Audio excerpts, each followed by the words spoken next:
Milan sat quietly in the back seat of the old bus as it made its way through the winding forest road. The smell of pine trees and fresh air filled the windows. After many months in the noisy city, he was finally going home to the cabin by Bluebell Lake. That cabin was more than just wood and walls. It held the voice of his mother, who used to sing while watering her garden. It held the laughter of his father, who always fixed things with his rough hands. And right outside that cabin, stretching across the calm lake, was the wooden bridge he had built with his father when he was just 12. That bridge wasn't fancy. It was made of old oak planks, a bit shaky in places, but strong. Milan and his father had spent an entire summer building it. They hammered the nails together, laughed when they dropped tools into the water, and celebrated when it finally stood strong across the narrow part of the lake. On the other side of that bridge was a small island filled with wildflowers, where his mother loved to paint.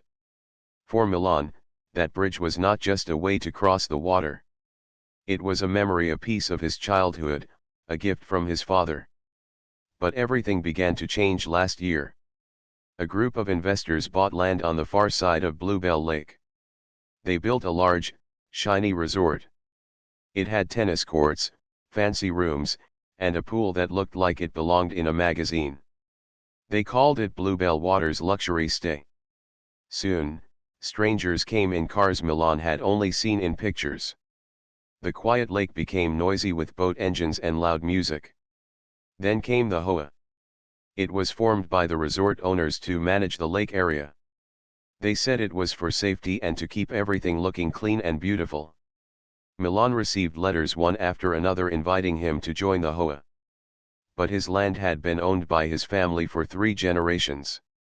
He had his own well, his own electricity, and he paid his own taxes. He didn't see a reason to join. So he kindly refused. "I appreciate the offer," he wrote in his reply, "but I'm not interested. My land is not part of your development." He thought that would be the end of it. But he was wrong. That summer, Milan couldn't visit the cabin. He had work in the city and some health issues. The months passed quickly, and by the time autumn came, he finally packed his bags and made the long trip back to Bluebell Lake. He reached the cabin just before sunset. The golden light danced on the water, and the wind was cool against his face. He smiled, unlocked the wooden door, and breathed in the smell of pine and dust. Everything looked the same until he walked outside.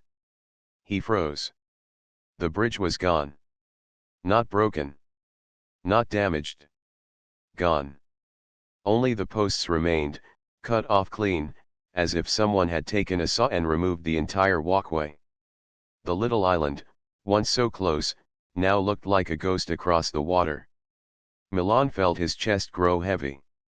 He walked down to the shore, his boots sinking slightly in the mud.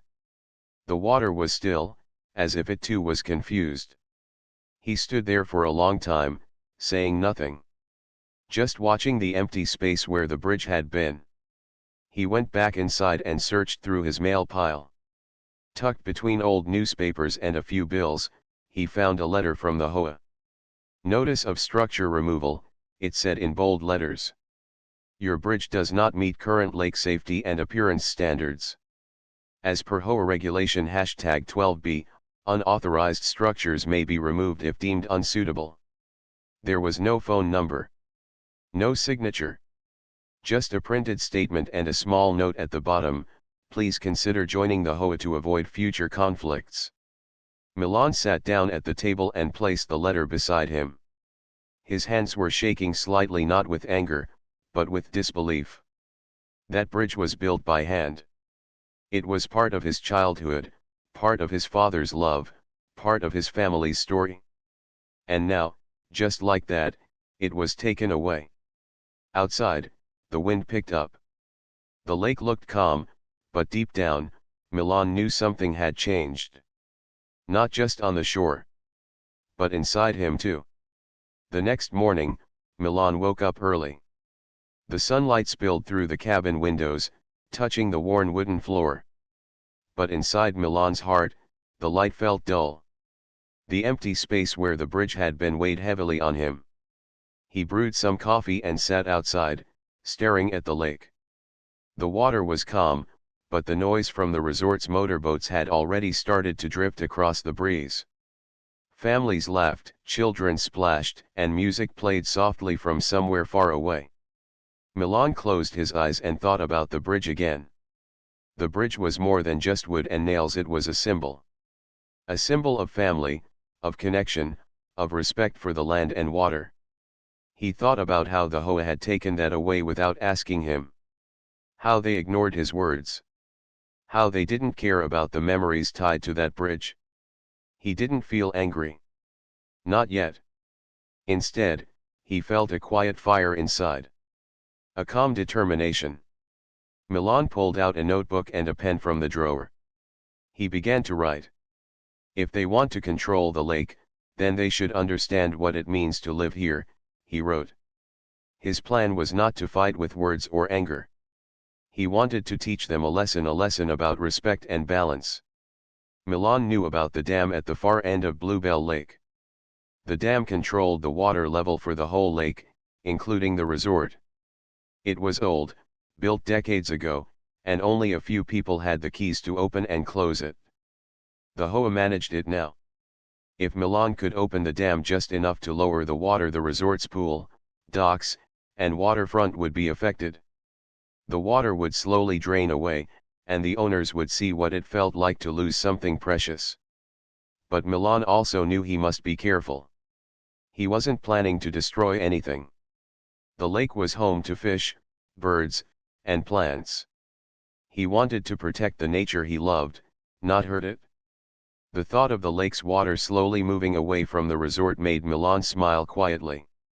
He closed his notebook and stood up. It was time to visit the dam. The road to the dam was rough and bumpy. Milan walked carefully, his boots crunching on dry leaves. He passed tall trees and the occasional deer that looked at him with curious eyes. The air smelled of earth and wet wood. At last, Milan reached the dam. It was a low stone wall stretching across the narrow end of the lake. The water pooled behind it, calm and deep. A small metal gate stood locked with a heavy chain. Milan looked around. No one was near. He pulled out a small toolkit from his bag, old pliers, a screwdriver, and a keyring he had found hidden in his father's things years ago. His father had once said, "If you ever need to open the dam, you'll find the key where the old oak tree meets the water." Milan smiled softly. He found the small rusty key tied to the ring. His heart beat faster as he inserted the key into the lock. It turned slowly with a soft click. The gate creaked open. Milan spent the afternoon studying the dam's controls. He learned how to open the water gates just a little bit to let water flow out slowly. It was a delicate process. As the sun dipped lower, Milan closed the gate and locked it again. The water level had only dropped a few inches, but it was enough to change the look of the resort's docks. The next morning, Milan watched from his cabin as the resort owners arrived. Their faces turned to confusion when they saw the docks sitting higher above the water. The pool looked emptier, and a few boats lay tilted on the dry ground. Milan didn't say a word. He knew the water would slowly continue to drain if the dam remained open. By evening, he had received a call from a stranger, a man with a calm but serious voice.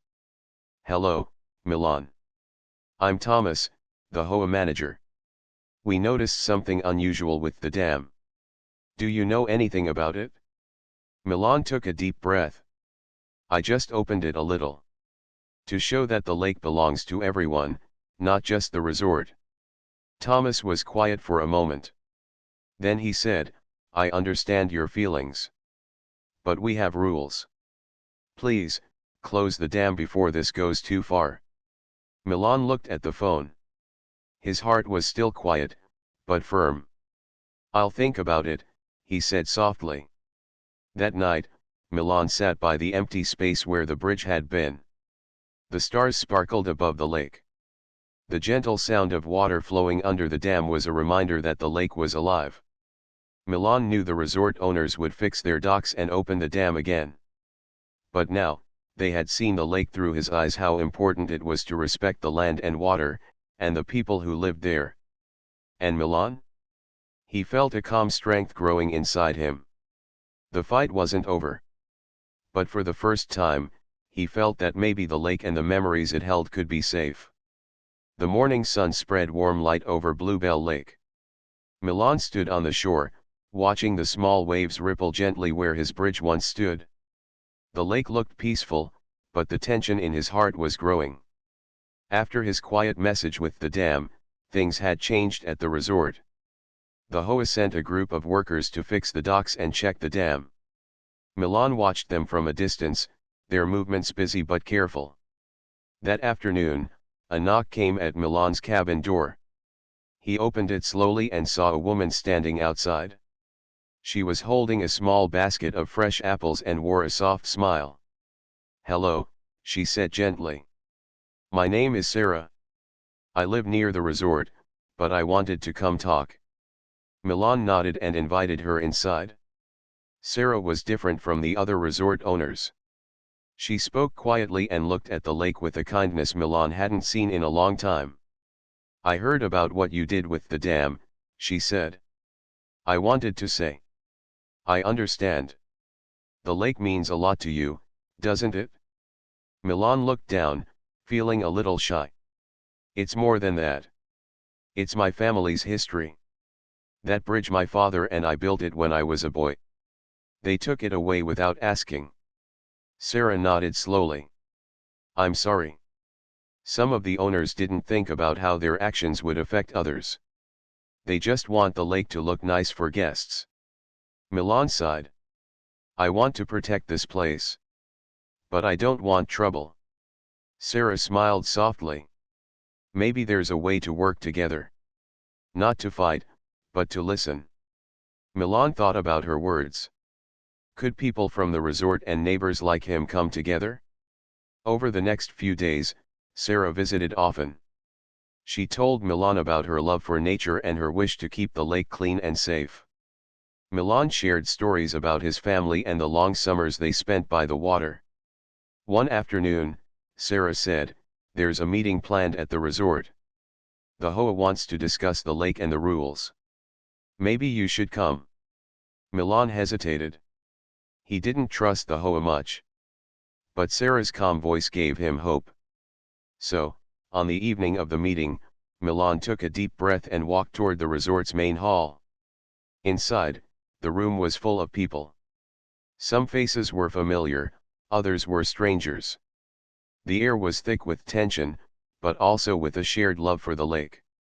Thomas, the Hoa manager, stood at the front. He looked at Milan with a serious expression. "We all want the best for Bluebell Lake," Thomas began.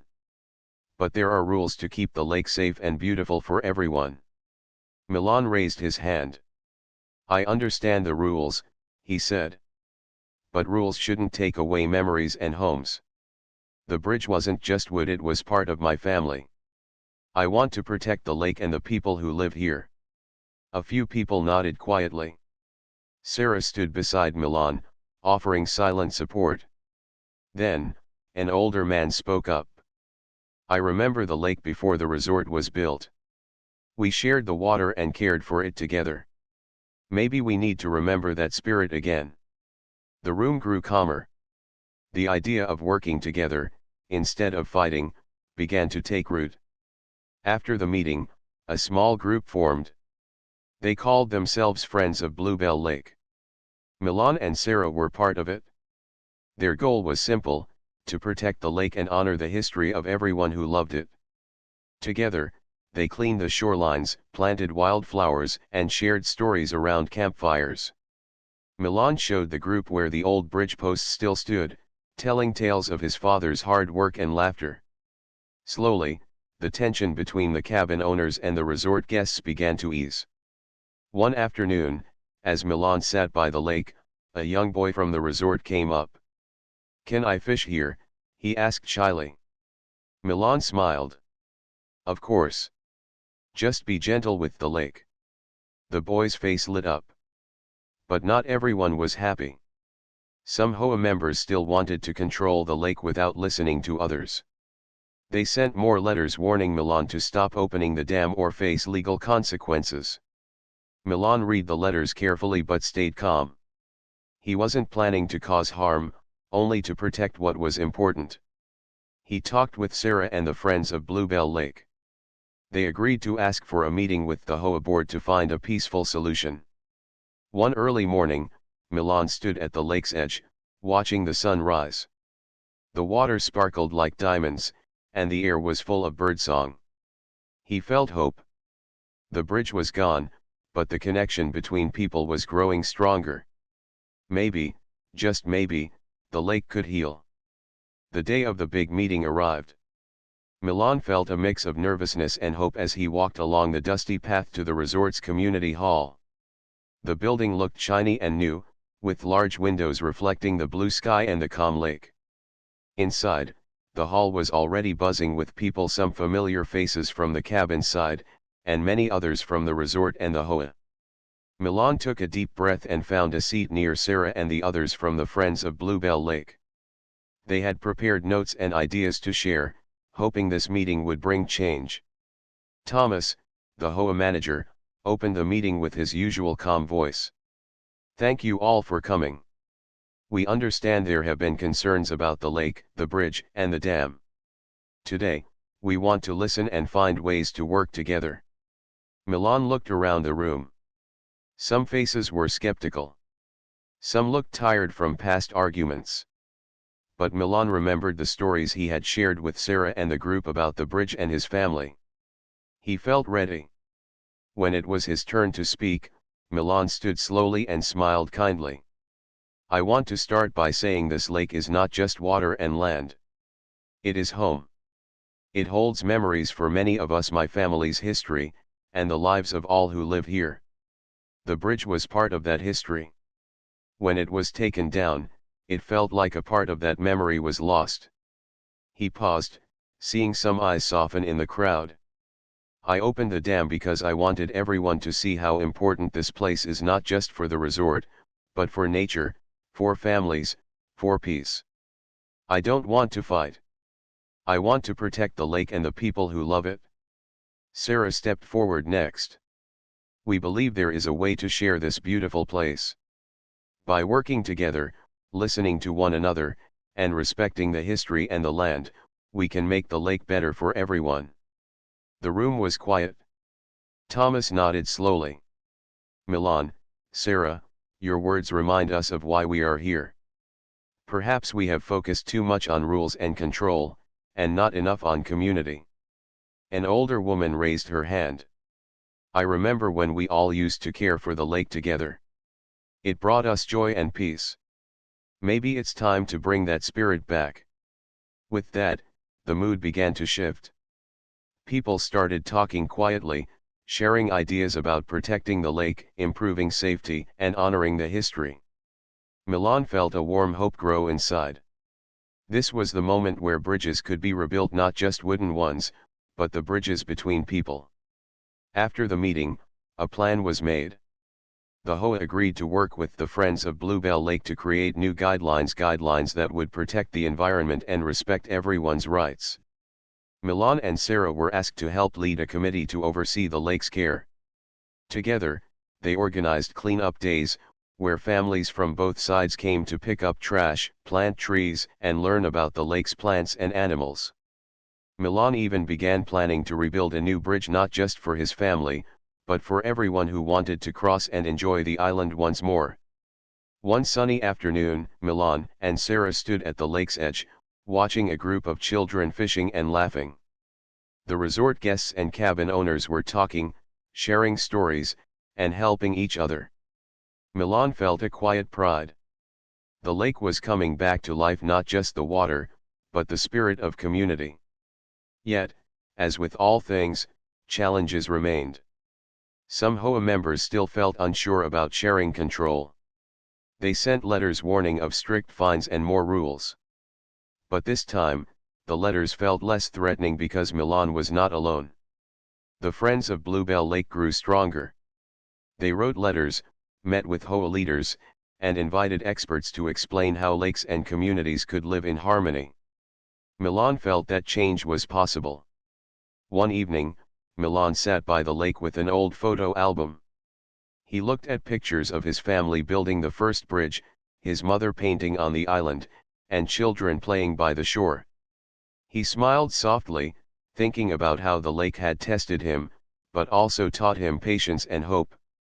The moon rose over the water, casting silver light on the quiet lake. Milan whispered to himself, "This place is home. And home is worth protecting." The morning sun warmed the wooden floor of Milan's cabin as he opened the door and stepped outside. The lake stretched out before him, its calm surface reflecting the bright blue sky. For the first time in many months, Milan felt a lightness in his heart. The long struggle with the Hoa and the lost bridge was beginning to heal. It all started with an idea, a simple, hopeful idea. What if he could build a new bridge, not just for himself, but for everyone?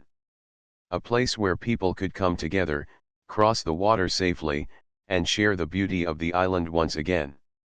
Milan shared his idea with Sarah and the friends of Bluebell Lake. They agreed quickly and began making plans. They talked about the design, the materials, and how to make the bridge strong but gentle on the environment. The island had many wildflowers and small trees that needed protection. Sarah smiled as she said, "This bridge will be more than wood and nails. It will be a symbol of friendship and respect." Milan nodded. "And a promise that this lake belongs to all of us." The next few weeks were filled with hard work and joy. Volunteers came from the resort and the nearby cabins. Some were young, eager to learn. Others were older, sharing stories and memories. Everyone worked together carrying wood, hammering nails, and cleaning the shores. Milan's hands were sore, but he didn't mind. Each plank he laid felt like healing the past. One afternoon, Milan looked up to see a small group of children watching with wide eyes. "Can we help?" one girl asked. Milan smiled warmly. "Of course. Would you like to paint the bridge's railings?" The children cheered and got to work, using bright colors to decorate the wooden beams. The bridge slowly became alive with color and laughter. As the bridge took shape, the mood around the lake changed too. Neighbors from different sides began sharing meals, stories, and even songs by the water. Milan noticed that the resort guests were learning to appreciate the quiet beauty of the lake, and the cabin owners were opening their hearts a little more. One evening, as the sun set in soft shades of pink and orange, Sarah brought a small cake to celebrate the bridge's near completion. They gathered by the water, tired but happy. Milan looked around at the faces glowing in the firelight and felt a deep gratitude. The bridge was more than a project, it was a new beginning. But change does not always come easily. Not everyone was happy with the new bridge and the growing friendship. Some Hoa members worried about losing control. They argued that the bridge didn't meet certain official standards and threatened to stop the construction. Milan and Sarah stood strong. They invited the Hoa leaders to visit the site and see the care and respect poured into the work. After visiting, even some of the strictest members softened. They saw children laughing, neighbors talking, and the lake thriving. Slowly, the resistance faded. Finally, the day came to open the new bridge. The entire community gathered at the lake's edge. Milan stood at the front, holding a ribbon ready to be cut. He looked out at the crowd, faces bright with hope and joy. With a smile, he said, "This bridge is for all of us. For our memories, for our future, and for the lake that connects us." He cut the ribbon, and cheers filled the air. Children ran across the bridge, their laughter echoing over the water. Milan's heart swelled with pride. The bridge was more than wood. It was a connection between past and present, between neighbors, and between hearts. That night, Milan sat on the bridge's wooden planks, looking up at the stars. The lake was calm, the water gently lapping against the shore. He thought of his father, and the summer they built the first bridge. Now, the lake was alive with new memories, new friendships, and a promise that the land would be protected. Milan whispered to the quiet night, "Thank you for the bridge, for the lake, and for this home." The weeks after the bridge opening were filled with peace and friendship. Milan felt the lake was healing not just the water, but the people too. The resort guests and cabin owners spent more time together, sharing meals, stories, and laughter by the shore. The friends of Bluebell Lake grew stronger and more organized. Everyone wanted to protect the place they loved. But change is never simple. One chilly morning, Milan woke to the sound of distant engines. He looked out toward the lake and saw a large group of workers arriving near the dam. Trucks and machines were unloading. Milan's heart sank. He quickly grabbed his coat and walked toward the dam. At the edge of the lake, he found Thomas, the HOA manager, talking with a team of workers. "We need to repair the dam quickly," Thomas said. "There is a crack that could cause serious damage if left alone." Milan frowned. "Why didn't you tell me? Or the friends of Bluebell Lake?" Thomas looked at Milan seriously. "This is a safety matter. We had to act fast." Milan took a deep breath. He understood the importance of the dam, but he wished they had included the community in the decision. Over the next days, workers repaired the dam. The water level was controlled carefully, and no damage was done to the lake or the wildlife. Still, Milan felt uneasy. The dam was powerful, it controlled the water that everyone depended on. He decided to ask the friends of Bluebell Lake for advice. At their next meeting, Milan shared his concerns. "We need a way to protect the lake and keep everyone safe," he said. "But we also need to work together with the HOA. The dam is too important to be controlled by just one group." Sarah nodded. "Maybe it's time to ask for a shared responsibility. A committee made of cabin owners, resort guests, and HOA members." The group agreed. They wrote a letter to the HOA, requesting a meeting to discuss shared management of the dam and the lake. The meeting was held under the tall pine trees near the lake. People gathered with notebooks and ideas, ready to find a solution. Thomas arrived with some other HOA members. They listened as Milan and Sarah spoke about trust, respect, and cooperation. "We want to keep the lake safe," Milan said. "But safety comes from working together, not controlling." After hours of discussion, an agreement was reached. A new lake committee would be formed, with representatives from the cabin owners, the resort, and the HOA. They would meet regularly to manage the dam, care for the lake, and solve problems together. Everyone shook hands and smiled. It was a small step, but a powerful one. With the new committee in place, the lake grew healthier. Water quality improved, and wildlife returned. Families spent peaceful days swimming and fishing. The bridge became a favorite spot for quiet walks and friendly talks. One afternoon, Milan noticed a young boy standing at the bridge, looking out at the water. The boy looked worried. Milan approached him gently. "Is everything okay?" The boy nodded slowly. "I'm just thinking about my dad. He used to come here with me, but now he's far away." Milan smiled softly. "This lake holds many memories. It's a place to remember, and also to find hope." The boy looked up at Milan. "Thank you." Months passed, and the lake community grew closer. They celebrated together during festivals and shared meals by the water. Milan often thought about how far they had come from losing a bridge to building a new one, from fighting to friendship. He realized that protecting the lake was about more than just rules and buildings. It was about kindness, respect, and listening to each other. And the lake, with its gentle waves and soft breeze, reminded him every day of the power of coming together. One quiet evening, Milan stood on the bridge, watching the sunset paint the sky in colors of gold and purple. He whispered to the lake, "Thank you for teaching me. For showing me that even in hard times, there is hope.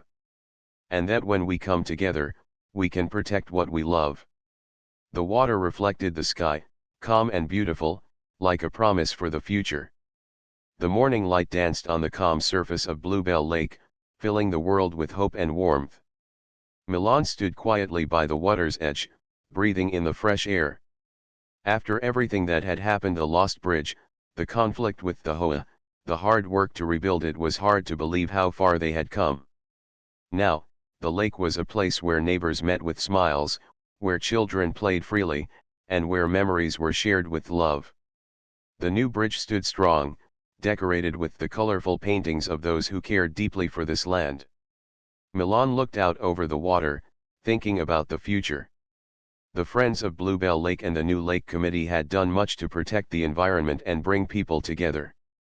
But he knew the lake's true strength came from the hearts of those who loved it. That day, the Lake Committee held a special gathering to celebrate their progress and plan for the years ahead. Milan sat at the wooden table beneath the large oak tree, surrounded by familiar faces: Sarah, Thomas, cabin owners, resort guests, and even some of the younger children who now called the lake their playground. Thomas cleared his throat and spoke first. "We have made great progress, but we must continue to care for this lake and respect each other. This is a promise we all share." Milan nodded. "It's not just about rules or buildings. It's about kindness, understanding, and protecting this home for everyone." Sarah smiled warmly. "Let's remember why we came together to share this beautiful place and its stories." The group agreed to create a small education program for visitors and children, teaching them about the lake's plants, animals, and history. Milan offered to lead the storytelling sessions, sharing the memories of his family and the first bridge. As the sun began to set, painting the sky in shades of orange and pink, Milan walked to the bridge alone. He sat on the wooden planks, running his fingers over the smooth surface. The lake was peaceful, reflecting the colors of the evening sky. Milan's thoughts drifted to his father, who had built the original bridge with so much love. A soft breeze carried the sound of laughter and quiet voices from the nearby shore. Milan smiled. The lake was alive with new stories now, stories of friendship, healing, and hope. He whispered to the lake, "This place is a promise. A promise that no matter what happens, we will protect it together." That night, Milan's cabin felt warm and full of light. He sat by the window, watching the stars twinkle above the lake. He thought about the long journey, the bridge destroyed by the Hoa, the battle to save the lake, and the people who had come together to make things right. Milan felt grateful. The lake had taught him patience, courage, and the power of community. And most of all, it had shown him that even when something is lost, there is always a chance to rebuild stronger and better than before. In the weeks that followed, Milan continued to care for the lake. He walked its shores daily, greeting neighbors and visitors with a smile. The Friends of Bluebell Lake grew, welcoming new members who wanted to help protect this special place. One morning, a young girl from the resort approached Milan with a small bouquet of wildflowers. "Thank you for the stories," she said shyly. "They make me feel like I'm part of the lake." Milan's heart swelled. "Thank you for helping us care for it." Together, they placed the flowers near the bridge, a small gift to the lake's promise. Years later, Bluebell Lake remained a shining example of what happens when people listen, respect, and come together. The bridge stood as a symbol not just of wood and nails, but of friendship and hope. Milan often thought about how a simple act, opening the dam to save the lake, had started a journey of healing. He knew the future might hold new challenges, but he also knew the lake was strong, because it belonged to a community that loved it. As the sun set one last time over the water, Milan whispered softly, "This lake is home. And home is forever."